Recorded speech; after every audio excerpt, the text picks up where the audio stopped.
अभी हम लोग स्टार्ट करते हैं next point, that is equi potential surface. क्या पढ़ेंगे हम लोग? Equi potential surface. बहुत ही इंपॉर्टेंट टॉपिक है। देखो ये वाला जनरली बहुत सारे क्वेश्चन पूछे जाते हैं इसके ऊपर कॉम्पिटिटिव एग्जाम के अंदर, तो अच्छे से पढ़ लेना। इजी टॉपिक है, कोई दिक्कत वाला कोई टेंशन नहीं है यहाँ पर, राइट। सिर्फ पॉइंट कंसेप्ट समझ के लेना जो भी है इक्वी पोटेंशियल सरफेस का। अच्छा, नाम में ही दिया, देखो इक्वी मतलब क्या होता है? सेम। तो ऐसे पॉइंट देखना है आपको जिसका पोटेंशियल सेम हो, दोज पॉइंट्स और that surface is called as equipotential surface. तो इक्वी पोटेंशियल सरफेस का मीनिंग क्या होता है? तो a surface whose potential is same, potential is constant at every point, is called as equipotential surface. क्या कहा जाता है उसे? इक्विपोटेंशियल सरफेस कहा जाता है। Surface whose potential is constant at every point on the surface is called as equipotensial surface। जैसे for example देखो, मान लो आपके पास एक चार्ज है। अच्छा, पोटेंशियल का डेफिनेशन, अगर आपको एक पॉइंट चार्ज दिया है तो पॉइंट चार्ज के लिए पोटेंशियल का फॉर्मूला क्या आता है? वो आता है के क्यू डिवाइडेड बाय आर। तो अगर के का वैल्यू कांस्टेंट है, क्यू का वैल्यू कांस्टेंट है, तो we can write V is inversely proportional to R. तो अगर इसके लिए मैं डायग्राम बनाऊं तो डायग्राम कैसे आएगा? देखो, ये प्लस क्यू चार्ज है, इससे आर डिस्टेंस पे पोटेंशियल कितना आएगा? मान लो पॉइंट ए है, तो पॉइंट ए का पोटेंशियल कितना है? v इज इक्वल टू के क्यू बाय आर, राइट। तो पॉइंट ए का पोटेंशियल है के क्यू बाय आर। यहाँ पर भी आर डिस्टेंस पे मैंने एक पॉइंट बी लिया, तो पॉइंट बी का भी पोटेंशियल कितना आएगा बच्चों? के क्यू बाय आर। यहाँ पर पॉइंट सी लिया, चलो यहाँ पर पहले डायग्राम बना लेता हूँ, एक ऐसे एक स्फीयर बना लेता हूँ। यहाँ पर पॉइंट सी है, मान लो वहाँ पर पोटेंशियल वी सी, यहाँ पर पोटेंशियल कितना है? V D. ये क्या है? एक्चुअल में स्फीयर है, सर्कल नहीं है। तो ये स्फीयर जिसका रेडियस छोटा आ रहा है, उसके ऊपर जितने भी पॉइंट है, क्या सारे पॉइंट का पोटेंशियल सेम है? यस और नो? Yes, right. तो इसका मीनिंग क्या है? ये जो स्फीयर, ये जो सरफेस है, ये सरफेस कैसा सरफेस कहलाया जाएगा? Equi potential surface. क्या कहेंगे हम लोग उसे?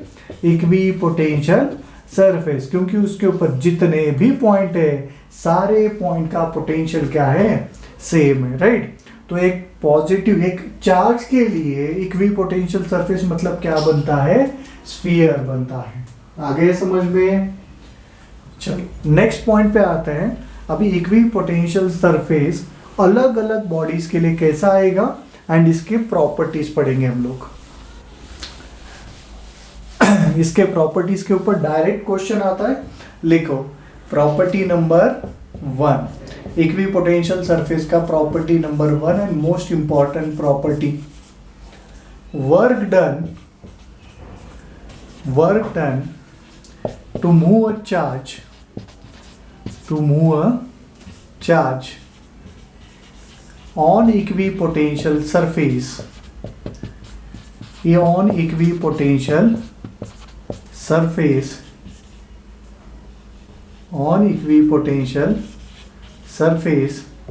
is always zero। क्या होता है? always zero। क्या है? Work done to move a charge on equipotential surface is always zero. जैसे कि मान लो आपको बोला गया है कि सपोज फॉर एग्जांपल ये वाला जो सरफेस है, ये सरफेस मान लो इक्विपोटेंशियल सरफेस है, राइट। ये कैसा सरफेस दिया आपको? इक्विपोटेंशियल सरफेस दिया है। अभी ये सरफेस के ऊपर दो पॉइंट है, यहाँ पर एक पॉइंट ए है, यहाँ पर एक पॉइंट बी है। आपको बोला गया कि ये यहाँ पर एक चार्ज है क्यू नॉट, इसको point A to point B लेके जाना है। अभी हमें पता है कि ये सरफेस कैसा इक्विपोटेंशियल है, मतलब पॉइंट ए का पोटेंशियल एंड पॉइंट बी का पोटेंशियल, दोनों का पोटेंशियल क्या है? सेम है यहाँ पर। अभी according to the definition of work done, क्या होता है? Work done is equal to, work is equal to होता है Q naught into delta V. अभी डेल्टा वी मतलब ए का पोटेंशियल माइनस बी का पोटेंशियल, तो दोनों पोटेंशियल अगर सेम है तो डेल्टा वी का वैल्यू कितना आएगा बच्चों? 0। मतलब वर्क का वैल्यू कितना आएगा? 0। इसका मीनिंग क्या है? Property number 1, work done to move a charge on equipotential surface is always 0, right? Okay, तो ये हुआ आपका पहला प्रॉपर्टी। आते हैं हम लोग नेक्स्ट प्रॉपर्टी पे, सेकंड प्रॉपर्टी। सेकंड प्रॉपर्टी भी इंपॉर्टेंट है। क्या दिया है देखो सेकंड प्रॉपर्टी? अगर मान लो आपको इक्विपोटेंशियल सरफेस दिया है और पूछा गया है कि इलेक्ट्रिक फील्ड का डायरेक्शन फाइंड करो, तो कैसे आएगा डायरेक्शन? तो लिख देता हूं यहां पर electric lines of force, electric lines of force are always perpendicular to equipotential surface, equipotential surface। सही है। अभी ये इसका मीनिंग क्या है देखो, परपेंडिकुलर क्यों आता है, कुछ अलग एंगल क्यों नहीं आता? हालांकि इसके ऊपर बहुत सारे न्यूमेरिकल बनाए जा सकते हैं, उसके लिए मैं एक अलग से वीडियो बनाऊंगा परपेंडिकुलर के लिए। तो always perpendicular to equipotential surface. Now we know that work done to move a charge on equipotential surface कितना होता है? 0 होता है। कोई दिक्कत वाली बात? यहाँ पे पढ़ा था हम लोगों ने। अब ये जो वर्क है देखो, वर्क का फॉर्मूला क्या होता है? Force into displacement, dot product of force and displacement. ये क्या आना चाहिए? 0 आना चाहिए। तो कोई भी एक चार्ज रखा है, उस चार्ज के ऊपर कितना फोर्स लगेगा in terms of electric field? वो लगेगा Q naught into E dot d r vector is equal to 0, right? मतलब E dot d r is equal to 0। Let मैं मान के चलता हूँ Q नॉट का वैल्यू 1 कूलम है फॉर सिंपलिसिटी। मतलब E dot d r vector कितना आएगा बच्चों? 0 आएगा। तो dot product of electric field intensity and displacement vector is 0। इसका मीनिंग क्या है कि E d r cos theta is equal to क्या है? 0। अभी देखो ई तो 0 हो ही नहीं सकता, डिस्प्लेसमेंट भी हो रहा है तो वो भी 0 नहीं हो सकता।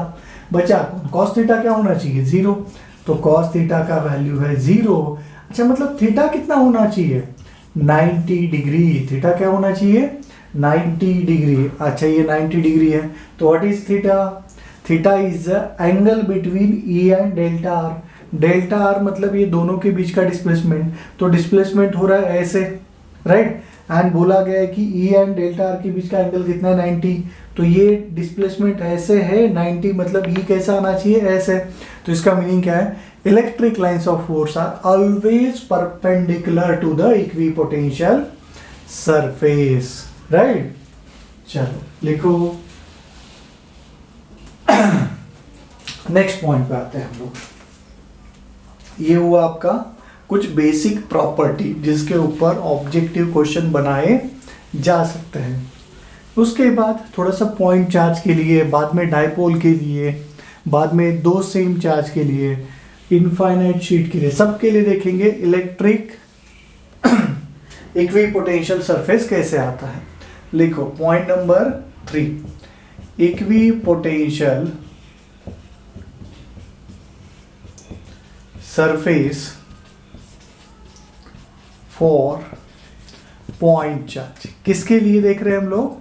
पॉइंट चार्ज के लिए देख रहे हैं। कैसे आएगा देखो, हालांकि हम लोगों ने पहले ही थोड़ा सा डिस्कस किया है, उसी को आगे लेके जाते हैं। आपको एक प्लस क्यू चार्ज दिया है, राइट? बोला गया कि इक्विपोटेंशियल सरफेस ड्रॉ करो, तो ये क्या आएगा? यहाँ पर स्फीयर आएगा, कितने रेडियस का? r रेडियस का। इसके ऊपर जितने भी पॉइंट है सबका पोटेंशियल क्या होगा? सेम होगा। अगेन और एक स्फीयर ड्रॉ कर लेता हूँ मैं, इसका रेडियस कितना है? r2 है। चाहिए तो और एक स्फीयर ड्रॉ कर लो। ऐसे क्या होता जाएगा? कॉन्सेंट्रिक स्फीयर बनते जाएंगे। मतलब equipotential surface for point charge क्या आता है?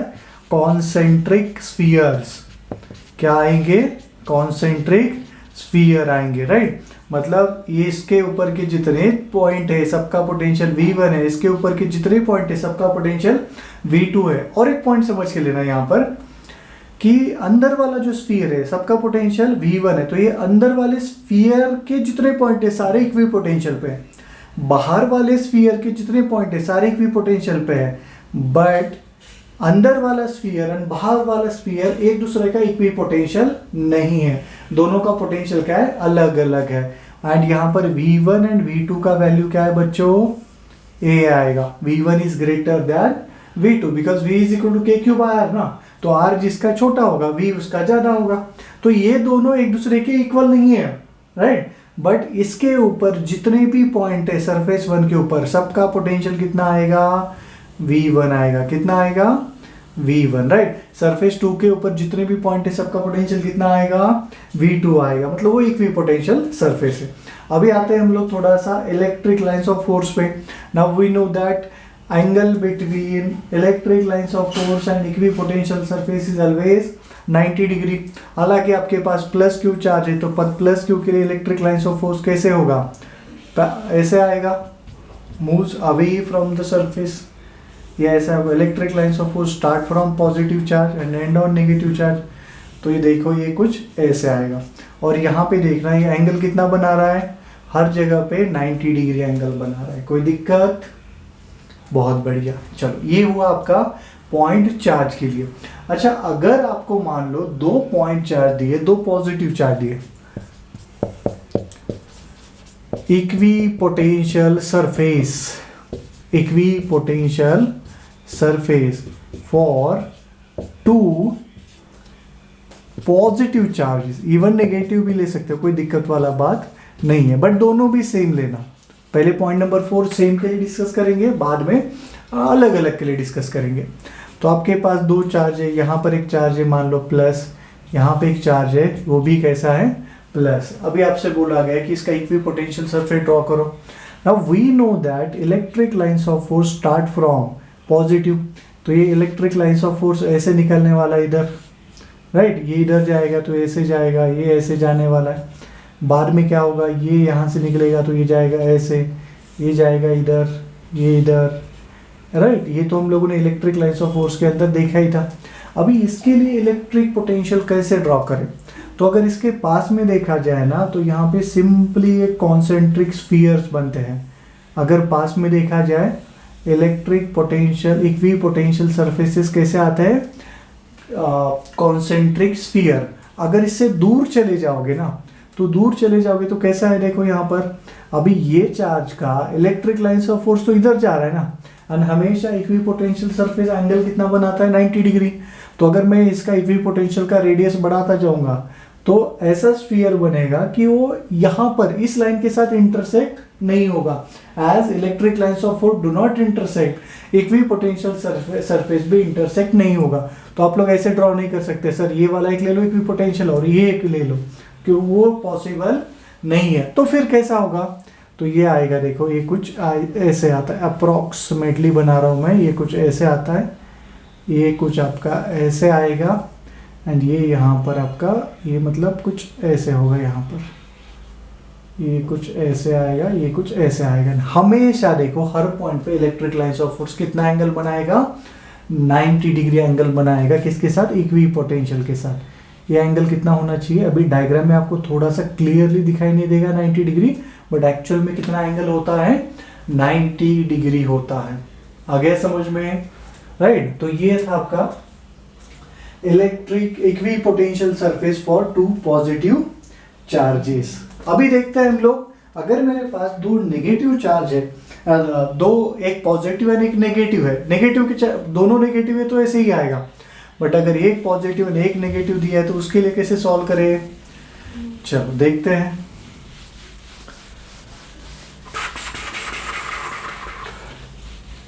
चलो तो यहां से नया पॉइंट क्या सीखने को मिला, as electric lines of force do not intersect, इसका मीनिंग है इक्वी पोटेंशियल सरफेस भी इंटरसेक्ट नहीं होंगे। ये पॉइंट कौन सा था, 4th पॉइंट था क्या।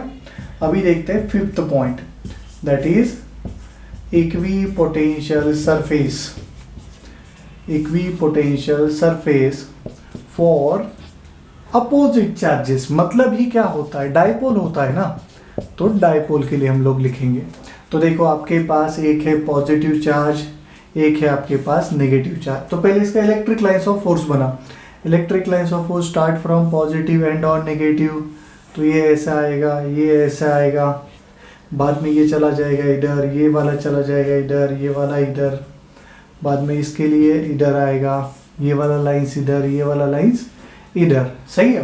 तो ये था आपका electric lines of force for this combination of charges.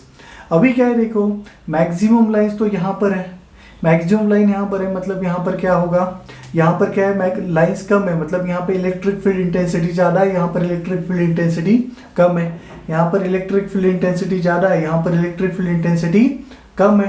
तो होगा क्या देखो, अगर मुझे इसके लिए इलेक्ट्रिक पोटेंशियल का डायग्राम, पॉइंट चार्ज है ना, तो स्फीयर ही आने वाला है। तो स्फीयर कैसा बनेगा देखो, वो स्फीयर कुछ ऐसे बनेगा, ऐसे बनेगा। अभी ये चार्ज एग्जैक्टली सेंटर पे नहीं आएगा। क्यों नहीं आएगा? हम लोगों ने देखा पॉइंट चार्ज की वजह, पॉइंट चार्ज के लिए electric equipotential surface R distance पे ऐसा स्फीयर बनता है, एंड वो जो पॉइंट चार्ज है एग्जैक्टली सेंटर पे आता है। बट एज यहाँ पर दो चार्ज के कॉम्बिनेशन है, तो उसकी वजह से क्या हो रहा है देखो, यहाँ पर इलेक्ट्रिक लाइंस ऑफ फोर्स का डायग्राम कैसे था, वो कुछ ऐसे था, राइट, अप्रॉक्स ये कुछ ऐसे था। अभी जितना इधर इलेक्ट्रिक फील्ड की इंटेंसिटी उतना ही इधर था, उतना ही ऊपर था, उतना ही नीचे था। बट यहाँ पे ऐसा नहीं हुआ, मैक्सिमम आपको पोटेंशियल यहाँ पे मिलेगा। इधर जाओगे तो पोटेंशियल कब मिलेगा? तो आपको अगर पोटेंशियल सेम करना है तो वो डायग्राम आपके पास ये कुछ ऐसा आने वाला है, राइट। बाद में इसके लिए भी देखा जाए तो ये डायग्राम कुछ आता है ऐसे, अगर बनाओगे तो ये आएगा डायग्राम कुछ ऐसे, ये डायग्राम आएगा कुछ ऐसे। तो ये होता है आपका इक्विपोटेंशियल सरफेस, किसके लिए? डायपोल के लिए। ये हुआ आपका पॉइंट नंबर 5। पॉइंट नंबर 5 के बाद आता है अभी point number 6, last point, that is equipotential surface for charge infinite sheet. किसके लिए देखेंगे हम लोग? इनफाइनाइट शीट के लिए। अभी हम लोगों ने देखो फर्स्ट या सेकंड लेक्चर के अंदर देखा था electric field intensity due to a charge infinite sheet कितना आता है, sigma by epsilon naught, sigma by 2 epsilon naught, right. तो सिग्मा बाय 2 एप्सिलॉन नॉट है तो डिस्टेंस के ऊपर डिपेंड नहीं होता। मैं मान के चलता हूँ यहाँ पर ये आपका चार्ज, ये शीट है, वायर नहीं है, शीट है, वायर नहीं है। तो इसकी वजह से जो इलेक्ट्रिक लाइंस ऑफ फोर्स आएगा वो ऐसे आएगा। वो सारा का सारा कैसे आता है? यूनिफॉर्म आता है। तो अभी हम लोग पहले इलेक्ट्रिक लाइंस ऑफ फोर्स इसके लिए ड्रॉ करेंगे, उसके बाद इसका इक्विपोटेंशियल सरफेस ड्रॉ करेंगे। तो ये इलेक्ट्रिक फील्ड इंटेंसिटी कितना है, सिग्मा बाय 2 एप्सिलॉन नॉट। तो इसका इक्विपोटेंशियल सरफेस कैसे आएगा? तो ये देखो इसका इक्विपोटेंशियल सरफेस, ये सरफेस 1 बना, ये क्या है आपका ये जितने भी पॉइंट होंगे इसके अंदर सारे पॉइंट का पोटेंशियल क्या होगा, सेम होगा। इवन मैंने यहाँ पर भी एक ड्रॉ किया तो देखो यहाँ पर क्या होगा, यहाँ पर जितने भी पॉइंट है सारे पॉइंट का पोटेंशियल क्या होने वाला है, सेम होने वाला है। ये आपका सेकंड पॉइंट जिसका पोटेंशियल V2 है, इसका पोटेंशियल कितना, V1। तो ये है आपका इक्विपोटेंशियल सरफेस, ये है आपका इक्विपोटेंशियल सरफेस, दोनों का पोटेंशियल अलग अलग होगा यहाँ पर, राइट। तो यहाँ पर एक प्लेन बनने वाला है, ये क्या बनने वाला है, प्लेन बनने वाला है, राइट। तो यहाँ पर हम लोगों ने पढ़ा कि इक्विपोटेंशियल सरफेस क्या होता है, उसके प्रॉपर्टीज क्या है, अलग अलग चार्ज डिस्ट्रीब्यूशन के लिए इक्विपोटेंशियल सरफेस का डायग्राम कैसे आता है, राइट। ओके।